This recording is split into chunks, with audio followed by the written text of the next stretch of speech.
Okay. ನಿಮ್ಗೆ already ಗೊತ್ತು ಈ ಎಮರ್ಜೆನ್ಸಿ ಫಂಡು ಎಷ್ಟು ಇಂಪಾರ್ಟೆಂಟು, ಏನಕ್ಕೆ ಸೇವ್ ಮಾಡ್ಬೇಕಂತ ಹೇಳಿ. ಬಟ್ ಸ್ಟಿಲ್ ನೀವು ಏನಕ್ಕೆ ಸೇವ್ ಮಾಡ್ತಾ ಇಲ್ಲ ಗೊತ್ತಾ? ಒಂದು, ನೀವು ನಿಮ್ಮ ಪರ್ಸನಲ್ ಫೈನಾನ್ಸ್ ಜೀವನವನ್ನ, ನಿಮ್ಮ ದುಡ್ಡನ್ನ ನೀವು ಇನ್ನೂ ಸೀರಿಯಸ್ ಆಗಿ ತಗೊಂಡಿಲ್ಲ ಅಂತ ಅರ್ಥ.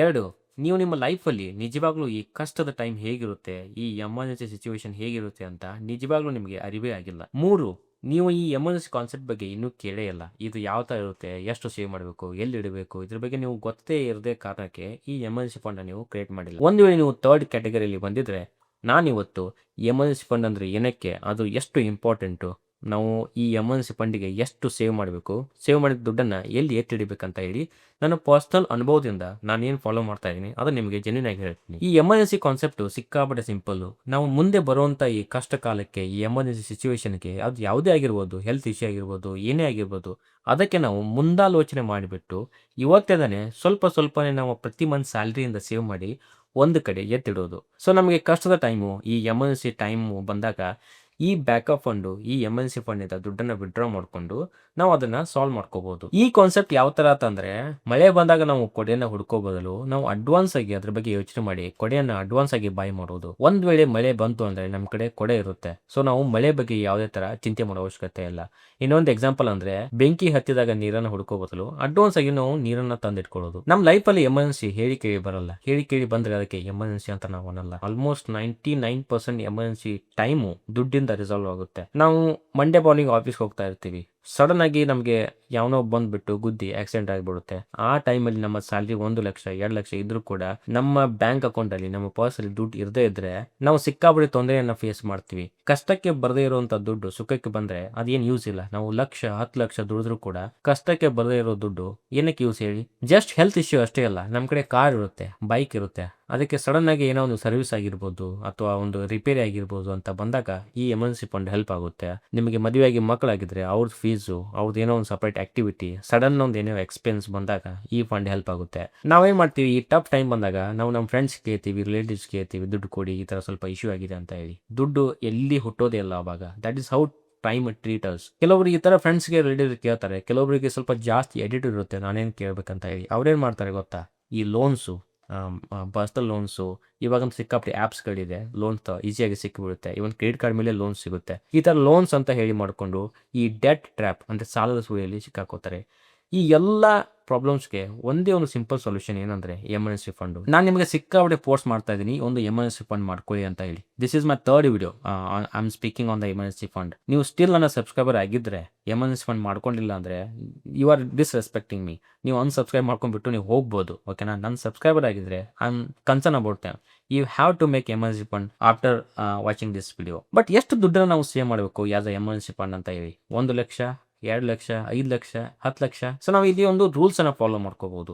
2 ರೂಲ್ಸ್ ಇದೆ, ಓಕೆನಾ? ಒಂದು, ನಿಮ್ಮ ಎಕ್ಸ್ಪೆನ್ಸ್ ಎಷ್ಟಿದೆ ಅದ್ರ ಮೇಲೆ ನಾವು ಈ ಎಮರ್ಜೆನ್ಸಿ ಫಂಡ್ನ ಡಿಸೈಡ್ ಮಾಡ್ಬೋದು. 2, ನಿಮ್ಮ ಸ್ಯಾಲ್ರಿ ಎಷ್ಟಿದೆ ಅದ್ರ ಮೇಲೆ ನಾವು ಈ ಎಮರ್ಜೆನ್ಸಿ ಫಂಡ್ನ ಡಿಸೈಡ್ ಮಾಡ್ಬೋದು. ಸೊ ನೀವು ಒಂದು ಸ್ಯಾಟರ್ಡೆ ಸಂಡೇ ಮಾರ್ನಿಂಗ್ ಕುತ್ಕೊಂಡ್ಬಿಟ್ಟು ನಿಮ್ಮ ಪ್ರತಿ ಮಂತ್ ಎಕ್ಸ್ಪೆನ್ಸ್ ಎಷ್ಟಿದೆ ಅಂತ ಕ್ಯಾಲ್ಕುಲೇಟ್ ಮಾಡಿ. ನಿಮ್ಮ ರೂಮ್ ರೆಂಟ್ ಆಗಿರ್ಬೋದು, ಟ್ರಾನ್ಸ್ಪೋರ್ಟೇಷನ್ಸು, EMIಸು, ಲೋನ್ಸು, ಪ್ರತಿಯೊಂದು ಫಿಕ್ಸ್ಡ್ ಎಕ್ಸ್ಪೆನ್ಸ್ ಎಷ್ಟಿದೆ ಅದನ್ನು ನೀವು ಒಂದು ಪೇಪರ್ ಮೇಲೆ ಬರೆದುಬಿಟ್ಟು ಒಂದು ರಫ್ ನಂಬರ್ ತೊಗೊಳ್ಳಿ. ಅಂದರೆ ರೌಂಡ್ ಅಪ್ ಮಾಡಿ. 30,000 ಆಗಿರ್ಬೋದು, 35,000 ಆಗಿರ್ಬೋದು. ಒಂದು 35,000 ಆದರೆ 40,000 ಅಂತ ಹೇಳಿರಿ. 42 ಆಯಿತು ಅಂದರೆ 50 ಅಂತ ಹೇಳಿರಿ. ಸೊ ರೌಂಡ್ ಅಪ್ ಮಾಡಿ. ಸೊ ನಿಮಗೆ ಒಂದು ರಫ್ ನಂಬರ್ ಸಿಗುತ್ತೆ. ಅದನ್ನು ನೀವು 6ರಿಂದ ಮಲ್ಟಿಪ್ಲೈ ಮಾಡಿದಾಗ ನಿಮಗೆ ನಿಮ್ಮ ಎಮರ್ಜೆನ್ಸಿ ಫಂಡ್ ನಂಬರ್ ಎಷ್ಟು ಅಂತ ಗೊತ್ತಾಗುತ್ತೆ. 6 ನಂಬರ್ ಏನಕ್ಕೆ ಅಂದರೆ this is like A 6 month of emergency fund. ನೀವು 3ರಿಂದ ಮಾಡಿದರೆ 3 ಮಂತ್ಸ್ ಎಮರ್ಜೆನ್ಸಿ ಫಂಡ್ ಆಗುತ್ತೆ. 12 ಮಾಡಿದರೆ 1 ವರ್ಷದ ಎಮರ್ಜೆನ್ಸಿ ಫಂಡ್ ಆಗುತ್ತೆ. ಓಕೆ, ನಮ್ಮ ಫಿಕ್ಸ್ ಎಕ್ಸ್ಪೆನ್ಸ್ ನಂಗೆ ಗೊತ್ತಿಲ್ಲ, ನನ್ನ ಪ್ರತಿ ಮಂತ್ ಎಕ್ಸ್ಪೆನ್ಸ್ ನಂಗೆ ಎಷ್ಟಿದೆ ಗೊತ್ತಿಲ್ಲ, 1 ಮಂತ್ ಜಾಸ್ತಿ ಆಗುತ್ತೆ, 1 ಮಂತ್ ಕಡಿಮೆ ಆಗುತ್ತೆ, ನನಗೆ ಒಂದು ರಫ್ ನಂಬರ್ ಕ್ಯಾಲ್ಕುಲೇಟ್ ಮಾಡೋಕ್ಕೆ ಆಗ್ತಾ ಇಲ್ಲ ಅಂತಂದರೆ ನೀವು ಸ್ಟ್ರೇಟ್ ಅವೇ ನಿಮ್ಮ ಸ್ಯಾಲ್ರಿ ಎಷ್ಟಿದೆಯಲ್ಲ ಅದನ್ನು ನೀವು ಒಂದು ನಂಬರ್ ಅಂತ ಕನ್ಸಿಡರ್ ಮಾಡಿಬಿಟ್ಟು ಅದನ್ನು 6ರಿಂದ ಮಲ್ಟಿಪ್ಲೈ ಮಾಡಿ 6 ಮಂತ್ ಎಮರ್ಜೆನ್ಸಿ ಫಂಡ್ ಅಂತ ಹೇಳಿ ಅದನ್ನ ಕನ್ಸಿಡರ್ ಮಾಡ್ಬೋದು. ಫಾರ್ ಎಕ್ಸಾಂಪಲ್, ಪ್ರತಿ ಮಂತ್ ಎಕ್ಸ್ಪೆನ್ಸು 50,000 ಇತ್ತು ಅಂದರೆ ನಿಮ್ಮದು, ಅಥವಾ ನಿಮ್ಮ ಸ್ಯಾಲ್ರಿ 50,000 ಇತ್ತು ಅಂದರೆ ಅದನ್ನು 6ರಿಂದ ಮಲ್ಟಿಪ್ಲೈ ಮಾಡಿದಾಗ 3 ಲಕ್ಷ ಆಗುತ್ತೆ. So this is your emergency fund number. ಇದನ್ನು ನಾವು ಸೇವ್ ಮಾಡಿಬಿಟ್ಟು ಒಂದು ಕಡೆ ಎತ್ತಿಡಬೇಕು. ಇದನ್ನು ಯಾವ ಥರ ಸೇವ್ ಮಾಡಬೇಕು ಅಂದರೆ 3 lakh is not a small amount. ಇದನ್ನು ಯಾವ ಥರ ಸೇವ್ ಮಾಡಬೇಕು ಸ್ಟೆಪ್ ಬೈ ಸ್ಟೆಪ್ ಅಂತ ಹೇಳಿ ನಾನು ವಿಡಿಯೋ ಎಂಡಲ್ಲಿ ಹೇಳ್ತೀನಿ. ಅದಕ್ಕಿಂತ ಮುಂಚೆ ಇದನ್ನು ಎಲ್ಲಿ ಎತ್ತಿಡಬೇಕು ಅಂತ ಹೇಳಿ ಇವಾಗ ಡಿಸ್ಕಸ್ ಮಾಡ್ತೀನಿ. ಟಿಪಿಕಲ್ ಆಗಿ ನಮ್ಮ ಕಡೆ 2 ಆಪ್ಷನ್ ಇದೆ ಈ ಎಮರ್ಜೆನ್ಸಿ ಫಂಡನ್ನು ಎತ್ತಿಡೋಕ್ಕೆ. ಒಂದು bank account, 2 mutual fund. Bank account ಏನಕ್ಕೆ ಈಜಿ ಅಂದರೆ ಆಲ್ರೆಡಿ ನಮ್ಮ ಕಡೆ ಬ್ಯಾಂಕ್ ಅಕೌಂಟ್ ಇರುತ್ತೆ. ನಮಗೆ ಯಾವಾಗ ಬೇಕಾದ ಅವಾಗ ಡಿಪಾಸಿಟ್ ಮಾಡ್ಬೋದು, ಯಾವಾಗ ಬೇಕು ಅವಾಗ ಈಸಿಯಾಗಿ ಇನ್ಸ್ಟೆಂಟಾಗಿ ವಿಡ್ರಾ ಮಾಡ್ಕೋಬೋದು.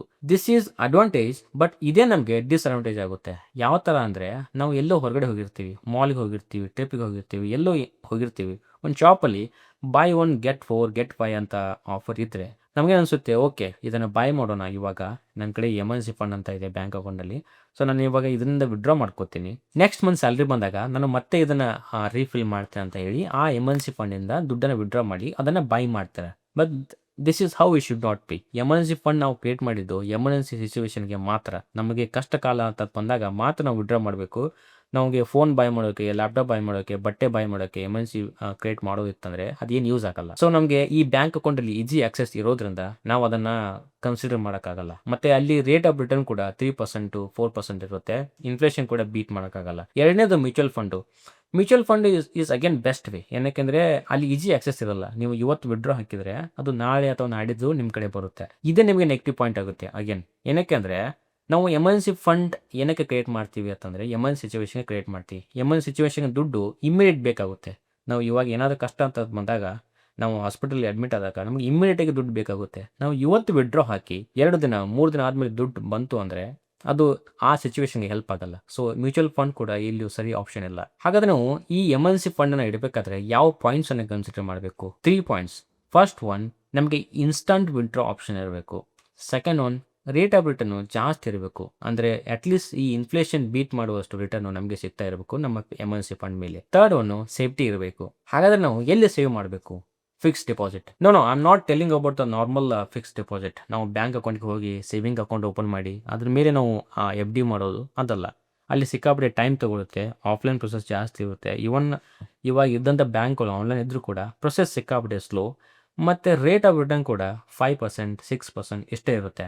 ನಾನು ಇಲ್ಲಿ ಮಾತಾಡ್ತಿರೋದು ಆನ್ಲೈನ್ ಫಿಕ್ಸ್ಡ್ ಡೆಪಾಸಿಟ್ ಬಗ್ಗೆ. ಸೊ ನಾನು ಈ ಎಮರ್ಜೆನ್ಸಿ ಫಂಡ್ಗೆ ಈ ಆನ್ಲೈನ್ ಫಿಕ್ಸ್ಡ್ ಡೆಪಾಸಿಟ್ ಮಾಡೋದಕ್ಕೆ ಸ್ಟೇಬಲ್ ಮನಿ ಅನ್ನೋ ಆ್ಯಪನ್ನು ಯೂಸ್ ಮಾಡ್ತೀನಿ. ನಾನು ಆಲ್ಮೋಸ್ಟ್ ಒಂದು 2 ರಿಂದ 3 ವರ್ಷ ಆಯಿತು ಈ ಸ್ಟೇಬಲ್ ಮನಿ ಆ್ಯಪನ್ನು ಯೂಸ್ ಮಾಡ್ತಾ ಇರೋದು. This is the best and simple way to make fixed deposit online. ನಮಗೆ ಬೆಸ್ಟ್ ರಿಟರ್ನ್ ಸಿಗುತ್ತೆ, ಫಾಸ್ಟ್ ಪ್ರೊಸೆಸಿಂಗ್ ಸಿಗುತ್ತೆ, ಮತ್ತು ಸಿಂಪಲ್ ಟು ಯೂಸ್ ಇದೆ. ಈ ಸ್ಟೇಬಲ್ ಮನಿ ಆ್ಯಪ್ ಬಗ್ಗೆ ಹೇಳೋದಾಯಿತು ಅಂತಂದರೆ, ಇದು ಒಂಥರ ಜೊಮ್ಯಾಟೋದಂಗೆ.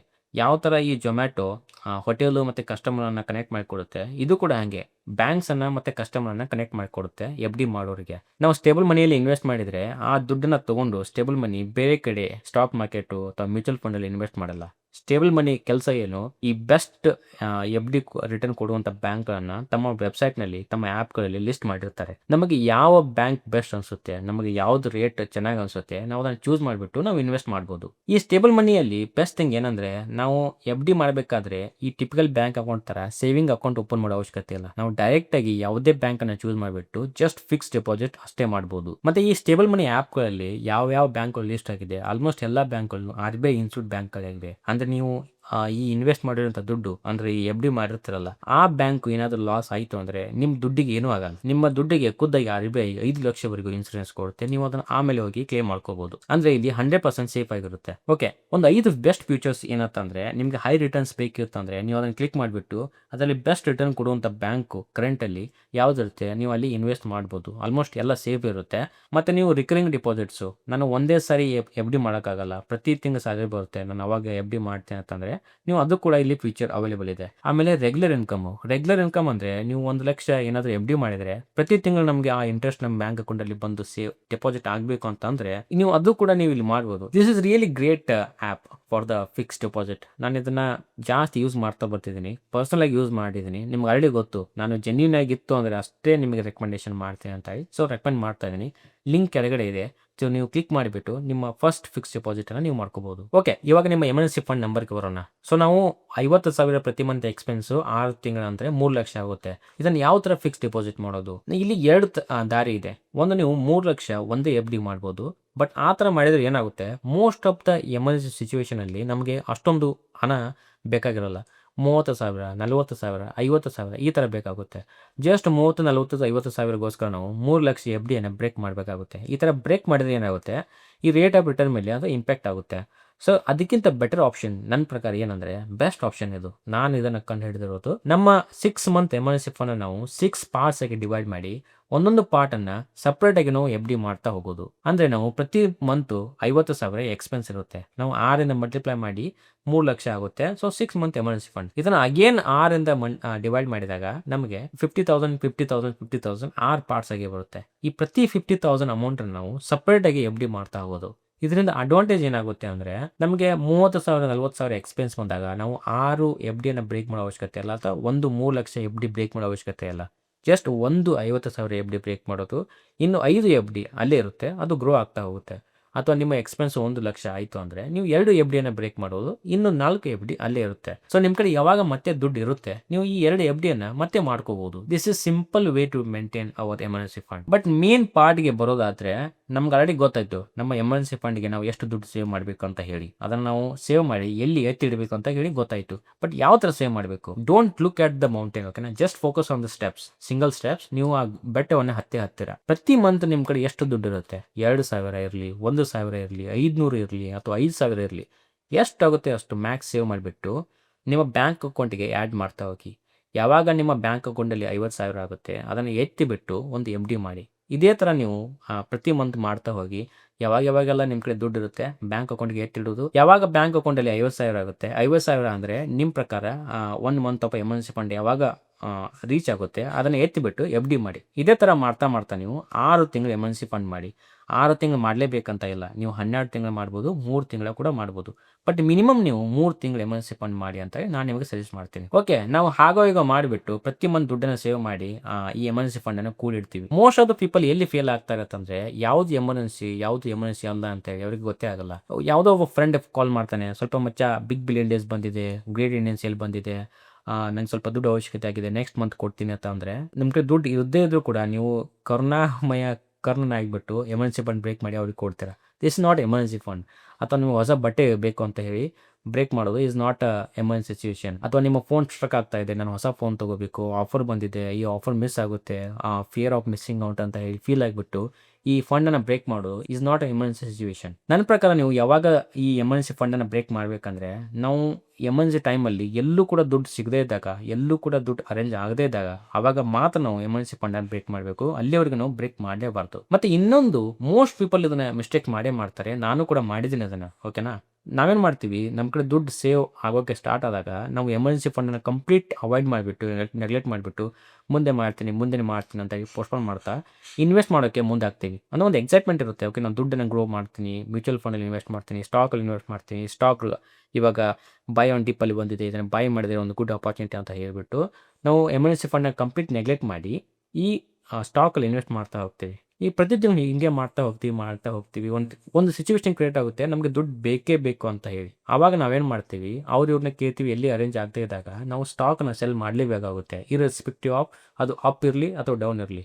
ಆಲ್ಮೋಸ್ಟ್ ನಮಗೆ ಯಾವಾಗ ದುಡ್ಡು ಬೇಕಿರುತ್ತಲ್ಲ ಆವಾಗ ಆ ಸ್ಟಾಕು ಅಂದರೆ ಮ್ಯೂಚುವಲ್ ಫಂಡು ಕೆಳಗಡೆ ಇರುತ್ತೆ, ನಮಗೆ ಲಾಸ್ ಆಗುತ್ತೆ. Emergency fund is not option, it's a compulsory. ನನ್ನ ಪ್ರಕಾರ it is a life changing concept and life changing thing. ನಾವು ಇದನ್ನು ಮೊದಲು ಎಮರ್ಜೆನ್ಸಿ ಫಂಡ್ ಮಾಡಿಕೊಂಡು ಒಂದು ಬ್ಯಾಕಪ್ ಫಂಡ್ ಮಾಡಿಕೊಂಡು ಮುಂದೆ ನಮಗೆ ಏನು ಬೇಕು ಅದನ್ನು ಮಾಡ್ತಾ ಹೋಗಬೇಕು. ನಿಮ್ಗೆ ಏನೇ ಕ್ವಶನ್ ಇದ್ರೂ ಕೂಡ ನನ್ನ ಕಮೆಂಟ್ ಬಾಕ್ಸಲ್ಲಿ ಕೇಳಿ, ನಾನು ಅದಕ್ಕೆ ರಿಪ್ಲೈ ಮಾಡ್ತೀನಿ. ಮತ್ತು ಸ್ಟೇಬಲ್ ಮನಿ ಲಿಂಕನ್ನು ನಾನು ಕೆಳಗಡೆ ಕೊಟ್ಟಿದ್ದೀನಿ, ನೀವು ಡೌನ್ಲೋಡ್ ಮಾಡ್ಕೊಳ್ಳಿ. ಓಕೆನಾ?